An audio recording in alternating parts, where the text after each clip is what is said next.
الحمد لله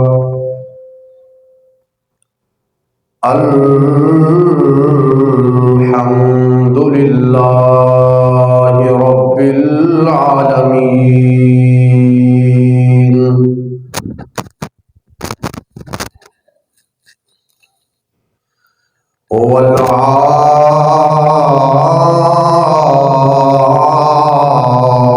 والعاقبة للمتقين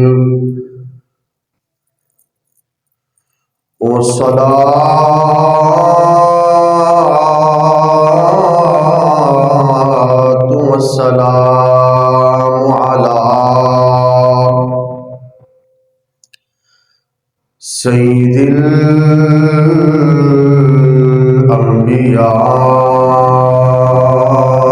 الأنبياء والمرسلين وعلى آله وأصحابه وأزواجه وعشيرته وأحبابه وخدامه وأولياء ملته وعلماء أهل السنة وجماعته أجمعين. أما بعد فقد قال الله تبارك وتعالى في الكلام القديم والفرقان الحميد: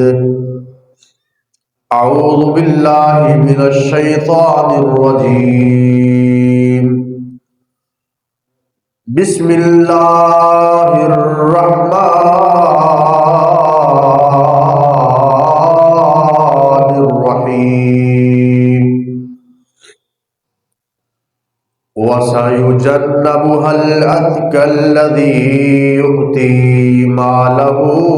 يتزكى. آمنت بالله صدق الله مولانا العظيم وصدق رسوله النبي الكريم الأمين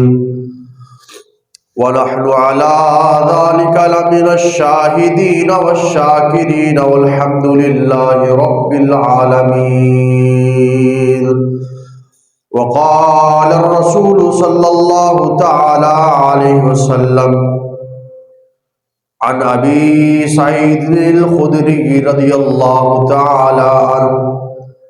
عن النبي صلى الله تعالى عليه وسلم قال: إن من أمن الناس علي صحبته وماله أبو بكر في صحبته. صدق رسول الله رب العالمين. إن الله وملائكته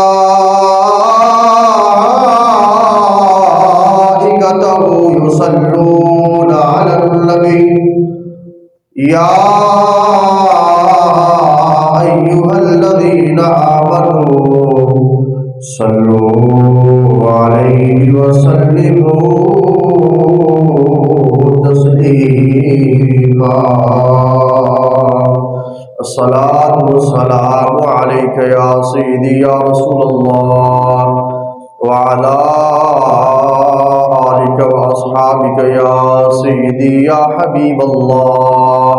الصلاة والسلام عليك يا سيدي يا خاتم النبيين وعلى آلك وأصحابك يا سيدي يا خاتم المعصومين.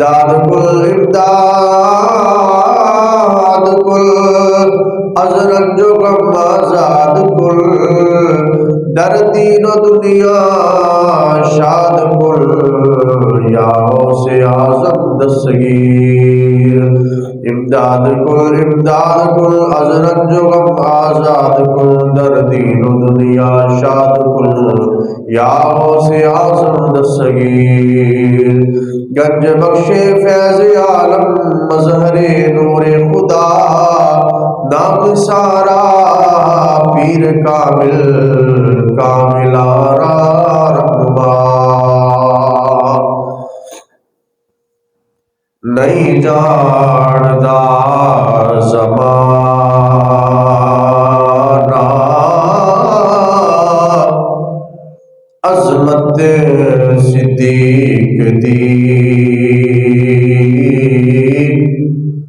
نہیں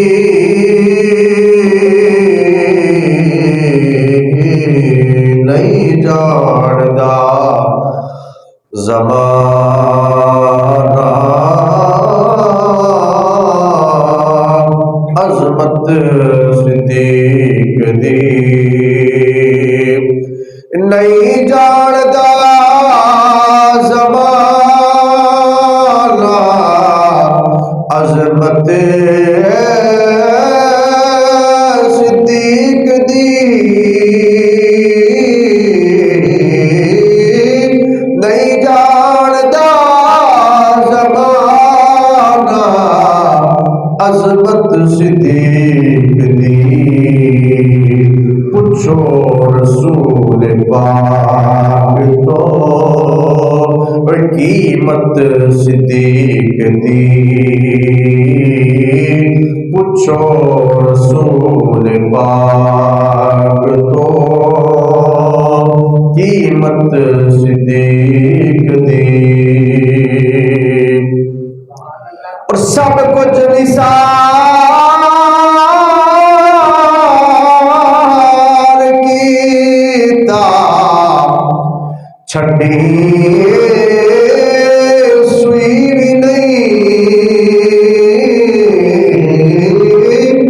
سب کچھ نثار کیتا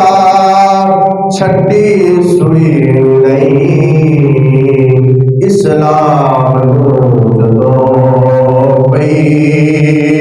ضرورت صدیق دی بزرگ کہندے نے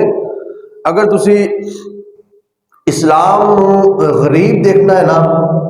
تے مسجداں اور مدرسے دے گلیاں نو دیکھ لو کہ کس قدر بھرے ہوندے نے الا ماشاءاللہ اور اگر تسی لوگاں نو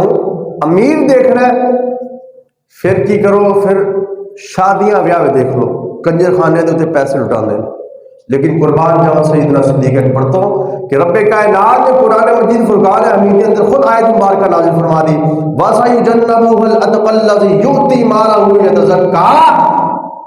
وہ اپنا مال اسلام پر اس لیے خرچ کرتا ہے تاکہ وہ پاک اور صاف ہو جائے اسلام جدوں پئی ضرورت صدیق دی حمد و ثنا درود السلام کے بعد اللہ جل وعلا کا احسان عظیم کہ جس نے ہم سب کو اشرف المخلوقات تخلیق فرمایا نبی کریم رؤوف الرحیم علیہ تحیت و تسلیم کی امت میں پیدا فرما کر احسان عظیم کے ساتھ سرفراز فرمایا احباب گرامی قدر پچھلا جمعۃ المبارک حضرت سیدنا سلطان العارفین برہان الواصلین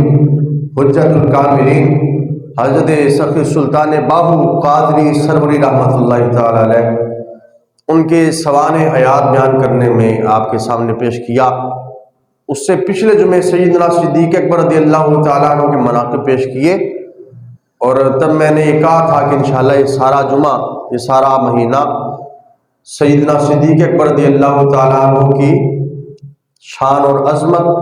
بیان کرنے میں آپ کے سامنے پیش کیا جائے گا۔ آقا علیہ الصلوۃ والسلام نے ارشاد فرمایا یہ سیدنا ابو سعید خدری رضی اللہ تعالیٰ عنہ بڑے جلیل القدر صحابہ کرام میں سے ہیں. آپ فرماتے ہیں کہ آپ علیہ السلام نے فرمایا قال ان من امن الناس علی صحبتہ ومالہ ابو بکر فی صحبتہ. آپ علیہ السلام یہ مشکات شریف کے حدیث مبارکہ ہے. حضور صلی اللہ علیہ وسلم نے فرمایا سارے انسانوں میں مجھ پر احسان کرنے والا اپنی صحبت اور مال میں ابو بکر صدیق رضی اللہ تعالیٰ عنہ ہے. اللہ رب العزت نے فرمایا لقد من اللہ علی المؤمنین اذ بعث فیہم رسولا. کیا لوگوں میں نے ایمان والوں پر احسان کر دیا. کیا احسان کیا یا اللہ تو نے؟ اے لوگوں یہ احسان میں نے کر لیا کہ میں نے اپنا حبیب تمہیں عطا فرما دیا. اللہ فرما رہا ہے کہ میں نے اپنا حبیب تم لوگوں کو دے کر احسان فرما دیا. اور اللہ کا حبیب کہہ رہا ہے کہ ابو بکر صدیق رضی اللہ تعالیٰ عنہ کی صحبت اور ان کے مال خرچ کرنے نے مجھ پر احسان کر دیا. اللہ کا احسان کرنا کیا ہے کہ اپنا حبیب عطا فرما دینا، کہ جس کے ذریعے جس کی وجہ سے کائنات کا وجود ہوا، کائنات پیدا ہوئی. اور وہ حبیب لوگوں کو کہہ رہا ہے اے لوگوں ابو بکر نے مجھ پر احسان کر دیا. پھر یہاں پر صرف بات ختم نہیں ہوئی بلکہ فرمایا کہ اے لوگوں جس نے مجھ پر احسان کر دیا میں نے اس کا بدلہ عطا کر دیا، سوائے ابو بکر صدیق رضی اللہ تعالیٰ عنہ کے کہ ابو بکر نے اتنا احسان کیا ہے کہ اس کا بدلہ میں نہیں دے سکتا، بلکہ قیامت والے دن خود خالق کائنات عطا فرمائے گا. خود اللہ رب العزت عطا فرمائے گا. اور ایک اور جگہ نبی کریم علیہ السلام نے فرمایا ہے لوگوں کل قیامت کا دن ہوگا، نفسا نفسی کا عالم ہوگا، بیٹا باپ کو نہیں پہچانے گا، باپ بیٹے کو نہیں پہچانے گا، کوئی کسی کو نہیں پہچانے گا. ہر بندہ اپنا حساب دے گا الا ابو بکر، سوائے ابو بکر کے. تو میں یہاں پر کہنا چاہتا ہوں کہ جب قیامت کا دن ہوگا، حشر کا میدان لگا ہوگا، سارے بندے اپنا حساب دے رہے ہوں گے، تو حضرت صدیق اکبر رضی اللہ تعالیٰ عنہ سائڈ پر کھڑے ہوں گے اور وہ حساب نہیں دے رہے ہوں گے، بلکہ جو انہوں نے دنیا میں احسان کیا اسلام پر، اللہ رب العزت اس کا حساب معاف کرتے ہوئے آپ کو بے حساب جنت عطا فرما دے گا. صدیق اکبر رضی اللہ تعالیٰ عنہ کوئی عام شخصیت نہیں ہے. افضل الناس بعد الانبیاء بالتحقیق، ساری امت کا اجماع ہے، سارے کے سارے علماء کا اجماع ہے، ائمہ کرام کا اجماع ہے. اس پر حضرت مولا علی، حضرت عمر فاروق رضی اللہ تعالیٰ عنہ سے لے کر قیامت تک، امام مہدی کے آنے تک تمام علماء کا اس پر، جو اہل سنت کے صحیح العقیدہ علماء ہے، سب کا اجماع ہے کہ اللہ نے جو تخلیق کی ہے، جو کائنات پیدا فرمائی ہے، ان میں سب سے افضل تو انبیاء کرام ہیں. انبیاء کے بعد جو سب سے افضل اور اعلیٰ شخصیت ہے وہ سیدنا صدیق اکبر رضی اللہ تعالیٰ عنہ ہے. چاہے وہ ظنی طریقے سے ہو، چاہے وہ قطعی طریقے سے ہو. ظنی یہ ہوتا ہے گمان، سوچ و بچار، اور قطعی کا مطلب ہوتا ہے کہ اس میں ظن کی کوئی گنجائش نہیں، بلکہ قرآن اور حدیث کی روح سے اور ائمہ کرام کے اقوال سے اور اجماع اس پر ہے کہ حضرت سیدنا صدیق اکبر رضی اللہ تعالیٰ عنہ انبیاء کرام کے بعد سب سے افضل اور اعلیٰ ہے. چاہے وہ روحانی خلافت ہو، چاہے وہ جناب والا یہ سیاسی خلافت ہو، دونوں اعتبار سے سیدنا صدیق اکبر رضی اللہ تعالیٰ عنہ افضل ہے. اللہ رب العزت نے آپ کے بارے میں قرآن پاک میں کئی آیات مبارکہ نازل فرمایا والذی جاء بالصدق وصدق به اولئک هم المتقون، کہ جو حق لے کر آیا اور جس نے حق کی تصدیق کی دونوں متقی اور پرہیزگار ہیں. ایک اور جگہ پر ارشاد فرمایا وَإِذْ يَقُولُ لِصَاحِبِ لَا تَحْزَنْ إِلَّا إِنَّ اللَّهَ مَعَنَا، جب اس نے اپنے صاحب سے کہا اے میرے دوست گھبرانا نہیں ہے، غم نہ کر، إِنَّ اللَّهَ مَعَنَا، کہ اللہ ہمارے ساتھ ہے. اور کئی مقامات پر اللہ رب العزت نے سیدنا صدیق اکبر رضی اللہ تعالیٰ عنہ کی حمایت میں اور آپ رضی اللہ تعالیٰ عنہ کی شان میں آیات مبارکہ نازل فرمائی. اور وہ ابو بکر جس نے ہر چیز آقا علیہ الصلوۃ والسلام پر نچھاور کر دی. آقا علیہ الصلوۃ والسلام تشریف فرمائے، ابو بکر رضی اللہ تعالیٰ عنہ بھی موجود ہے، عمر فاروق بھی موجود ہے، حضرت عثمان غنی بھی موجود ہے، مولا علی مشکل کشا کرم اللہ تعالیٰ وجہ الکریم بھی موجود ہے، حضرت بلال بھی موجود ہے، اور حضرت ابو سعید خدری بھی موجود ہے. حضرت ابو قحافہ کے بیٹے ابو بکر کی شان کا عالم آپ کو بتانا چلوں. آقا علیہ الصلوۃ غزوہ تبوک کا وقت ہے. حضور علیہ الصلوۃ والسلام نے فرمایا اے میرے صحابہ، جی یا رسول اللہ صلی اللہ علیہ وسلم، آج اسلام کو تمہارے مال کی ضرورت پڑ گئی ہے. یا رسول اللہ ہم حاضر، ہمارے ماں باپ حاضر، ہماری جانیں حاضر، ہمارا مال حاضر. آقا علیہ الصلوۃ والسلام نے فرمایا اپنا اپنا مال اس میں سے حصہ اسلام کو دو. حضرت عمر فاروق رضی اللہ تعالیٰ عنہ اٹھے، گھر جانے لگے، اور دل میں خیال آ گیا کہ آج میرے پاس کثیر مال ہے، بہت مال ہے آج میرے پاس، تو میں آج ابو بکر صدیق سے بڑھ جاؤں گا. ایک مرتبہ اس طرح ہوا نا کہ فجر کی نماز پڑھائی. آقا علیہ الصلوۃ والسلام نے فرمایا ہے کوئی بندہ کہ جس نے آج صدقہ و خیرات کیا ہو؟ سارے خاموش بیٹھے رہے. جب سارے خاموش بیٹھے رہے، حضور نے فرمایا کوئی بھی نہیں ہے. حضرت سیدنا صدیق اکبر کھڑے ہو گئے، یا رسول اللہ میں نے صدقہ کیا ہے. پھر حضور نے اعلان کیا ہے کوئی بندہ کہ جس نے آج جنازہ پڑھا ہو؟ یا رسول اللہ میں نے پڑھا ہے. سارے خاموش، یا رسول اللہ میں نے پڑھا ہے. پھر آقا علیہ الصلوۃ والسلام نے فرمایا ہے کوئی بندہ کہ جس نے کسی بیمار کی عیادت کی ہو؟ فجر کا وقت ہے، بیمار کی عیادت کی ہو. سارے خاموش. ابو بکر کھڑے ہو گئے، یا رسول اللہ میں نے کی ہے. یا رسول اللہ تو آپ کے فلاں صحابی بیمار تھے، میں ان کی عیادت کر کے آ رہا ہوں، میں نے دیکھا وہ 4-5 دن سے مسجد میں نہیں آ رہے، آپ کے آستانے میں حاضر نہیں ہو رہے، تو میں نے سوچا ان کا پتہ ہی کر رہا ہوں خیر خیریت لے لوں کہ کیا وجہ ہے کہ آپ تشریف نہیں لے کر آ رہے، حضور کی بارگاہ میں حاضر کیوں نہیں ہو رہے، تو میں ان کا پتہ کر کے آیا ہوں. تو یہ شان صدیق اکبر رضی اللہ تعالیٰ عنہ کی. حضرت عمر فاروق کہتے ہیں کہ میرے دل میں خیال آیا آج تو میں ابو بکر سے بڑھ جاؤں گا، لیکن جس کو ابو بکر کو اللہ اور اللہ کا رسول پہلے نمبر پر رکھنا چاہے، اس کو دوسرے اور تیسرے نمبر پر اور چوتھے نمبر پر کون کر سکتا ہے؟ جس کے بارے میں رب نے قطعی فیصلہ کر دیا ہو، جس کے بارے میں حضور علیہ الصلوۃ والسلام نے قطعی فیصلہ کر دیا ہو کہ جس کو آقا علیہ الصلوۃ والسلام نے اپنے ظاہری حیات کی مبارکہ میں مصلی امامت عطا فرما دیا ہو، اس کو ادھر سے کون ہٹا سکتا ہے؟ آقا علیہ الصلوۃ والسلام نے فرمایا آج میرے صحابہ مال کی ضرورت پڑ گئی ہے، اسلام کو تمہارے مال کی ضرورت پڑ گئی ہے. فاروق اعظم رضی اللہ تعالیٰ عنہ گئے، صدیق اکبر گئے، کئی صحابہ کرام چلے گئے اور مال لینے کے لیے. ابو بکر رضی اللہ تعالیٰ عنہ سے پہلے حضرت عمر فاروق رضی اللہ تعالیٰ عنہ آئے، حاضر ہوئے، یا رسول اللہ یہ میرے گھر کا آدھا مال. آقا نے فرمایا کتنا ہے؟ یا رسول اللہ آدھا اسلام کے لیے لے آیا ہوں، آدھا آپ کے قدموں پر خرچ کر دیا ہے، اور آدھا اپنے گھر والوں کے لیے چھوڑ آیا ہوں. اچھا، رکھ دیا. دوسرے صحابہ کرام لاتے رہے. شان بتانی تھی میرے صدیق کی کیا شان ہے. غزوہ تبوک کا تو ایک بہانہ بن گیا نا، بتانا مقصود تھا کہ ابو بکر کا کیا شان ہے، ابو بکر کی کیا شان ہے. حضور علیہ الصلوۃ والسلام نے فرمایا اے میرے صحابہ، آج اسلام کو تمہارے مال کی ضرورت پڑ گئی ہے، اپنے اپنے گھروں سے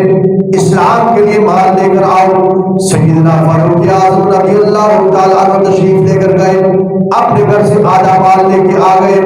آدھا مال اپنے گھر والوں کے لیے چھوڑ آئے. سیدنا صدیق اکبر رضی اللہ تعالیٰ عنہ سے پہلے عمر فاروق واپس آ گئے، اور کئی صحابہ کرام آقا علیہ الصلوۃ والسلام کی بارگاہ میں مال لے کر آ گئے. حضرت صدیق اکبر رضی اللہ تعالیٰ عنہ گھر میں مال اکٹھا کر رہے ہیں. آج سے پہلے آسمان دنیا سے حضرت ابراہیم علیہ السلام اور آپ کے ساتھ کئی فرشتے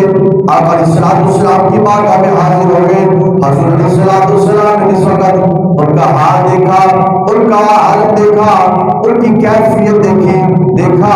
کہ انہوں نے اپنے جسم کے اوپر ٹاٹ اور بوری کا لباس پہنا ہوا ہے، اور بٹنوں کی جگہ کنڈے لگائے ہوئے ہیں، کانٹے لگائے ہوئے ہیں. آقا علیہ السلام نے فرمایا اے ابراہیم،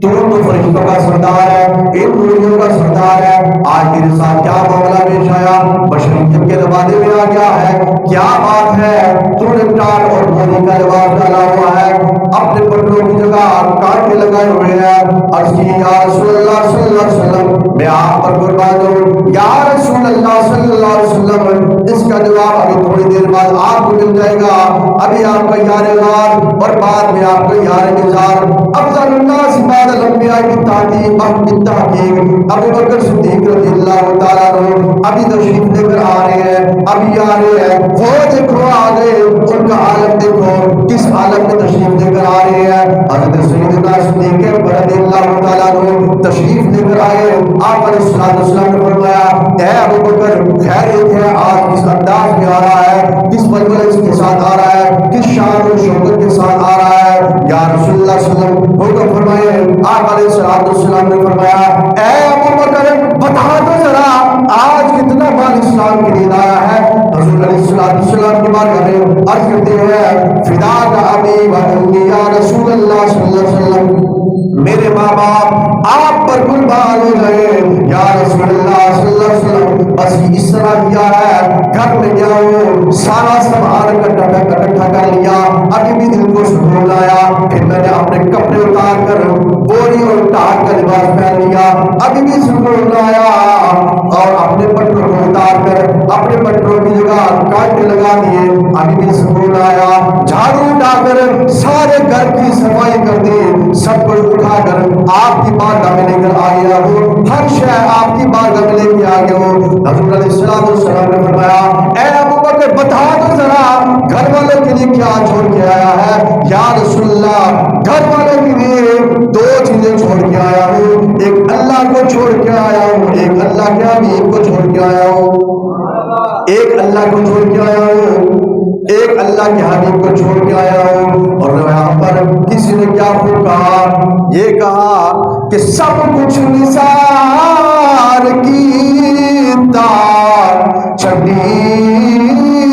سوئی بھی نہیں سب کچھ نثار کیتا چھڑی سوئی بھی نہیں اسلام ضرورت صدیق دی آج لوگ موازنہ کرتے ہیں صدیق اکبر کی شان کا رفظ کی طرف پھیل گئے ہیں رافضیت میں گھس گئے ہیں ایران سے آنے والے چندے کو اپنے جیبوں اور اپنے پیٹوں میں ڈال رہے ہیں ایران سے آنے والے چندے کو اور ہمارے بڑے بڑے علماء وہ بھی اس طرف لگ گئے ہیں جو شان صدیق اکبر بیان کرتے تھے اور سنیت کا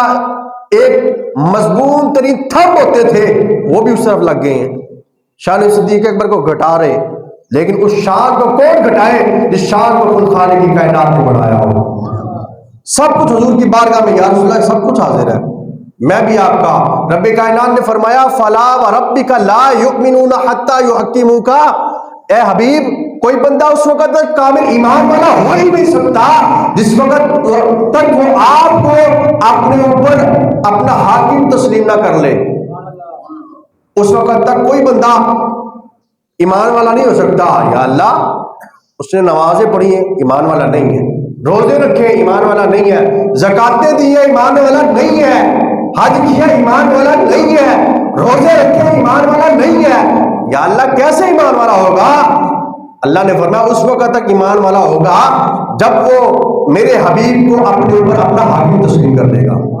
اگر وہ حاکم نہیں تسلیم کرے گا اس کی نمازیں اس کے منہ پر مار دی جائیں گی اس کے روزے اس کے منہ پر مار دیے جائیں گے اس کی زکاتیں اس کے منہ پر مار دی جائیں گی اس کے حج اس کے منہ پر مار دیے جائیں گے نہیں دیکھا جائے گا کہ اس نے حج کرنے کے لیے 25 لاکھ یا 15 لاکھ بھرا ہے نہیں دیکھا جائے گا کہ عمرہ کرنے کے لیے اس نے 3 لاکھ روپیہ بھرا ہے نہیں دیکھا جائے گا کہ وہ رات کو اٹھ کر تہجد ادا کرتا ہے نہیں دیکھا جائے گا کہ وہ فجر سے لے کر مغرب تک سارا دن کھانے سے دور بھاگتا رہا اور رب کی عبادت کرتا رہا یہ نہیں دیکھا جائے گا اگر دیکھا جائے گا تو کمری والے کا منہ دیکھا جائے گا اگر دیکھا جائے گا تو حبیب کا چہرہ دیکھا جائے گا جس کے بارے میں رب کائنات نے فرمایا والضحیٰ واللیل اذا سجا اے حبیب ہم کو آپ کے چہرے کی قسم آپ کی زلف عنبری کی قسم حبیب کا چہرہ دیکھا جائے گا جب حبیب کا اگر کسی نے چہرہ نہیں دیکھنا، عبادت کرتا رہے، عبادت لاکھ وہ کر لے، مسلمان ہو نہیں سکتا۔ نماز اچھی، روزہ اچھا، حج اچھا، زکات اچھی، مگر میں باوجود اس کے مسلمان ہو نہیں سکتا نہ جب تک کٹ مروں، نہ جب تک کٹ مروں۔ یہ جان بڑی قیمتی چیز ہے، جان بڑی قیمتی چیز ہے۔ اکثر میں سوچتا ہوں بندہ گاڑی میں جا رہا ہو اور سامنے گدھا گاڑی بھی آ رہی ہو، ایکسیڈنٹ ہو جائے، گدھا مر گیا، لوگوں کی نظروں میں تو یہ ہوگا نا یار کوئی نہیں 50,000 75,000 کا گدھا نیا آ جائے گا، لیکن وہ بندہ اگر اس مقام پر سوچے کہ یار یہ بھی ایک جان تھی، یہ بھی ایک جان تھی، اگرچہ وہ گدھا ہے، اللہ نے فرمایا یہ سب لوگ مل کر اگر مکھی کا پر بھی بنانا چاہیں نا نہیں بنا سکتے، وہ تو ایک گدھا ہے، اگرچہ اس کو اچھا نہیں سمجھا جاتا لیکن اللہ کی مخلوق ہے، اللہ کی مخلوق ہے، گدھا وہ بھی تھا۔ یا رسول اللہ آپ خاتم النبیین ہیں اور میں اپنی نسل میں آخری ہوں۔ آقا علیہ السلام نے فرمایا وہ کیسے؟ یا رسول اللہ میں اس نسل میں ہوں کہ جن کی پشتوں پر انبیاء کرام سوار ہوتے تھے، اور میں آخری ہوں اس لیے کیونکہ آپ آخری نبی ہیں، آپ کے بعد کوئی نبی نہ آئے گا، میرے بعد بھی میری نسل نہیں بڑھے گی، آپ میری پشت پر سوار ہوں گے۔ آقا علیہ السلام کا رخصت کا وقت قریب آیا، حضور علیہ السلام اس دنیا سے پردہ فرما گئے، اس گدھے نے کیا کیا؟ اس نے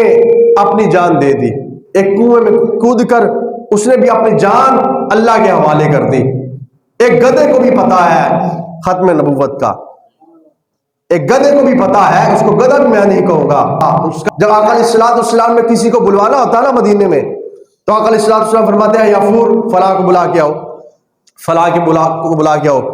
وہ جاتا اور اس کے دروازے پر سر مارتا اور سر مار کر آقا علیہ السلام کی کچہری کی طرف اشارہ کرتا کہ چل تجھ کو مدینے میں سرکار بلاتے ہیں، چل تجھ کو مدینے میں سرکار بلاتے ہیں، مل کے پڑھ چل تجھ کو مدینے میں سرکار بلاتے ہیں، چل تجھ کو مدینے میں سرکار بلاتے ہیں۔ ادھر کوئی جلسہ ہو رہا ہوتا نا عمران خان کا، نواز شریف کا، یا آصف زرداری کا، یا کسی کا بھی، ہماری زبانیں بند نہیں ہونی تھی، نعرے لگا لگا کر ہم نے تھکنا نہیں تھا۔ یہ تو مدینے والے کا نعرہ ہے، یہ تو مدینے والے کا نعرہ ہے، چل لگا لے چل تجھ کو مدینے میں سرکار بلاتے ہیں، پتہ نہیں کس وقت بلاوا آ گئے، چل تجھ کو مدینے میں سرکار بلاتے ہیں، پھر آتے ہیں وہی جن کو سرکار بلاتے ہیں، ٹکٹ جہاز کا ویزا ریال رکھتے سفر حضور ہی تو یہ سب انتظام کرتے ہیں، چل تجھ کو مدینے میں سرکار بلاتے ہیں، چل تجھ کو مدینے میں سرکار بلاتے ہیں، آتے ہیں وہی جن کو سرکار بلاتے ہیں۔ تو سیدنا صدیق اکبر رضی اللہ تعالیٰ عنہ کا مقام مرتبہ بہت بلند اور بالا ہے، زندگیاں ختم ہو جائیں گی، قلم ٹوٹ جائیں گے، ان کے غلاموں کی یہ شان ہے کہ ان کی شان ہم بیان نہیں کر سکتے، ہماری زندگیاں ختم ہو جائیں گی تو سرکار کا عالم کیا ہوگا، میرے آقا کا عالم کیا ہوگا۔ اللہ رب العزت نے فرمایا کہ سارے کائنات کے درخت مل کر کلمے بن جائیں، سارے سمندر کا پانی مل کر روشنائی بن جائے، سیاہی نہیں بلکہ روشنائی، جب رب کی نعمتیں شمار کرنے کا، وہ لکھنے کا اور اس کا تذکرہ کرنے کا وقت آ جائے تو اس کو سیاہی نہیں کہیں گے بلکہ روشنائی کہیں گے۔ اگر سارے سمندروں کا پانی مل کر روشنائی بن جائے تب بھی میری نعمتوں کا شمار نہیں کر سکتے۔ اور سب سے افضل اور اعلیٰ نعمت آقا علیہ السلام ہے جن کی وجہ سے کائنات بنی۔ وآخر دعوانا ان الحمد للہ رب العالمین۔